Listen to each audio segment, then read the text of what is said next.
Esse vínculo não se desfaz. Ele só é desfeito, o vínculo de um matrimônio, aí eu vou explicar também, um matrimônio válido, ele só se desfaz pela morte.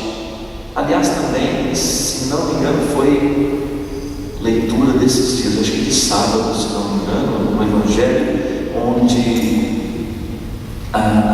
alguns chegavam para Jesus e diziam: olha, havia uma mulher que casou com um homem e ele morreu.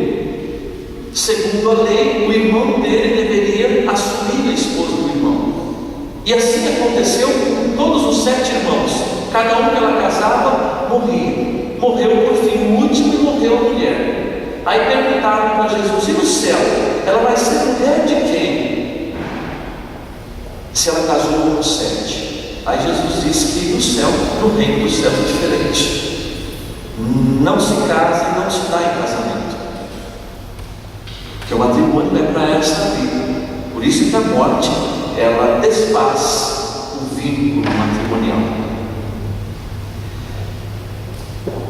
O casamento passa, o matrimônio passa também por desafios, passa por crises, passa por uma diversidade muito grande de problemas. Tudo isso tem uma única raiz. Segundo o catecismo, inclusive neste trecho do capítulo sobre o sacramento do matrimônio, que é o parágrafo 1606 do catecismo, e eu vou ler o trechinho até 1608, tem o título: O casamento sob o regime do pecado. E o catecismo diz assim: todo homem sofre a experiência do mal à sua volta e em si mesmo. Essa experiência também se faz sentir nas relações entre o homem e a mulher. Sua união sempre foi ameaçada pela discórdia, pelo espírito de dominação, pela infidelidade, pelo ciúme, por conflitos que podem chegar ao ódio e à ruptura. Essa desordem pode manifestar-se de maneira mais ou menos grave e pode ser mais ou menos superada, segundo as culturas, épocas e indivíduos. Tais dificuldades, no entanto, parecem ter um caráter universal. Segundo a fé, essa desordem que dolorosamente constatamos não vem da natureza do homem e da mulher. Por quê? Porque na nossa natureza, nós fomos, todos nós, inclusive, se podemos julgar assim, a pior pessoa do mundo.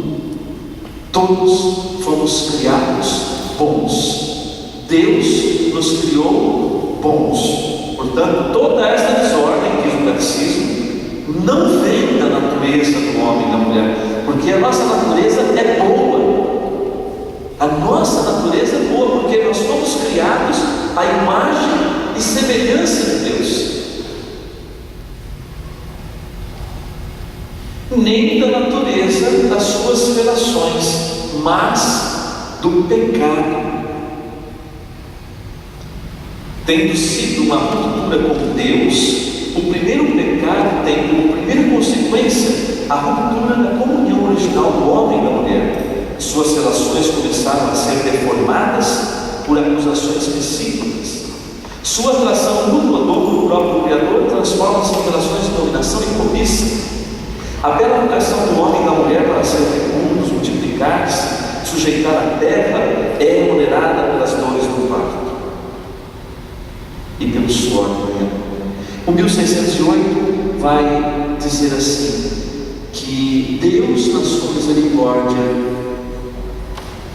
não nega ajuda aos seus filhos. Ele está sempre disposto, na sua misericórdia, a nos ajudar aqueles que passam por todo esse tipo de problema no matrimônio: a desunião, a ruptura, o ciúme, enfim, os partidos, a competição mesmo, muitas vezes entra no casamento, por causa exatamente exatamente como diz o catecismo, ou melhor, não por causa das suas relações, também não por causa da natureza do homem e da mulher, mas por causa do pecado. Então, o pecado, a partir do pecado original, é a raiz de todo o mal que invade as famílias. Aliás, João Paulo II, no outro documento sobre São José, ele vai dizer assim que através do primeiro casal, Adão e Eva, logicamente através do pecado, entrou o mal sobre toda a humanidade. O mal veio sobre toda a humanidade, o pecado veio sobre toda a humanidade. E através do outro casal, Maria e José, pela obediência desse casal, entra a salvação para toda a humanidade. Pela desobediência entra o pecado sobre toda a humanidade, e pela obediência de um outro casal entra a salvação para toda a humanidade. E Deus, na sua misericórdia, não nega o seu auxílio. Nesse documento de João Paulo II sobre a família, que é o documento Familiares Consórcio, sobre a missão da família cristã no mundo de hoje, no artigo 83 e 84, fala exatamente e mais diretamente sobre o tema desta noite. Eu não poderia entrar diretamente nisso sem fazer toda esta retrospectiva história do matrimônio na Sagrada Escritura, também no Magistério, para a gente poder entender o que a Igreja pede aos casais que estão numa situação de separação, de divórcio, e também aos casais que estão nessa situação de separação e contraíram nova união. Então vamos lá: separados e divorciados sem segunda união. Vamos ver o que a Igreja fala sobre os separados e divorciados sem ter contraído uma segunda união.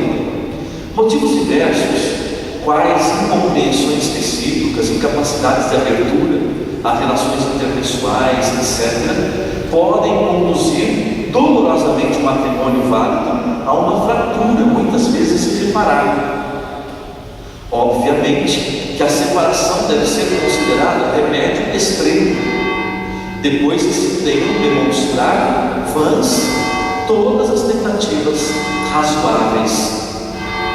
Então veja que a Igreja está nos falando através de João Paulo II que a separação deve ser considerada um remédio extremo. A Igreja reconhece também que existem situações que se tornam verdadeiramente insustentáveis, e ela diz então que o recurso à separação, não que ela aprove a separação, mas que o recurso à separação é um remédio extremo. A solidão e outras dificuldades são muitas vezes herança para o cônjuge separado, especialmente ser inocente. Em tal caso, a comunidade eclesial deve ajudá-lo mais que nunca, demonstrar estima, solidariedade, compreensão e ajuda concreta, de modo que seja possível conservar a fidelidade, mesmo na situação difícil em que se encontra, ajudá-la a cultivar a exigência do perdão próprio do amor cristão e a disponibilidade para retomar, eventualmente, a vida conjugal anterior. A Igreja acolhe, ajuda, ampara e incentiva para o perdão e para a reconciliação. Análogo é o caso do cônjuge que foi vítima de divórcio, mas que, conhecendo bem a indissolubilidade do vínculo matrimonial válido,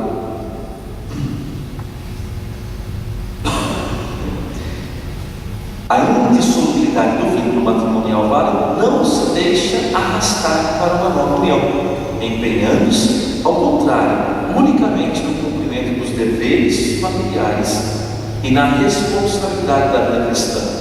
Em tal caso, o seu exemplo de fidelidade e de coerência cristã assume um valor particular de testemunho diante do mundo e da Igreja.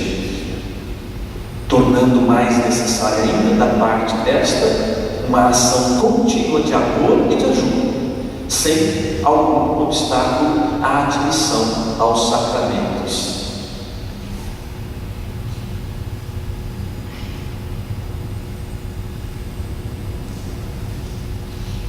Então esta é uma situação.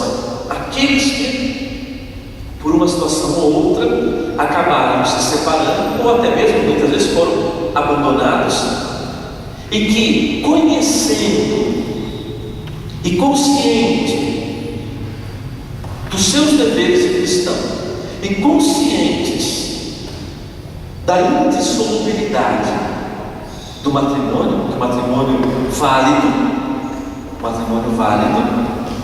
ele não pode ser dissolvido pelas mãos dos homens. Tendo esta consciência, esta pessoa não procura um novo relacionamento e uma nova união, e procura então viver a sua fidelidade a Deus nessa sua nova condição. Nessas condições, João Paulo II reafirma o que já é doutrina da Igreja e doutrina bíblica desde todos os séculos. Ele reafirma que não há nessas condições nenhum obstáculo à admissão aos sacramentos. Esta pessoa separada, que não contraiu nova união, que se mantém fiel, se mantém casta, na castidade, sem nenhum outro tipo de relacionamento, ela pode ser admitida aos sacramentos. A confissão, a penitência, o sacramento da Eucaristia. Temos agora o caso, que é a exposto número 84 do documento, dos divorciados que contraem nova união. Esse é um tema bastante importante, porque hoje, por exemplo, no Brasil, eu já trouxe esses números aqui, nós temos, dos casais que estão juntos, mais da metade já está, pelo menos, na segunda união. Então, menos da metade dos casais do Brasil estão na primeira união. Então, é um tema que precisa ser abordado, um tema que precisa ser trabalhado, um tema que precisa ser conhecido, porque se fala muita coisa por aí. Há muita desinformação sobre esse tema, e também há muita deformação da verdade. A obrigação da igreja e das pessoas que fazem parte da igreja, sejam leigos como nós, sejam um seminarista, um diácono, um padre, um bispo, a obrigação é transmitir a verdade, que é a verdade de Jesus Cristo, confiada à igreja. A igreja não prega uma verdade dela. A igreja, ela é depositária da fé.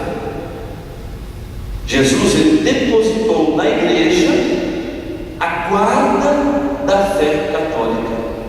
Então a igreja, ela é guardiã da fé católica. Como mãe e mestra, ela acolhe, educa e ensina. O que a igreja ensina? Aquilo que ela recebeu de Jesus Cristo, nem mais e nem menos. Tem erros na igreja? Tem, não na igreja, mas nas pessoas. A igreja não tem erro nenhum.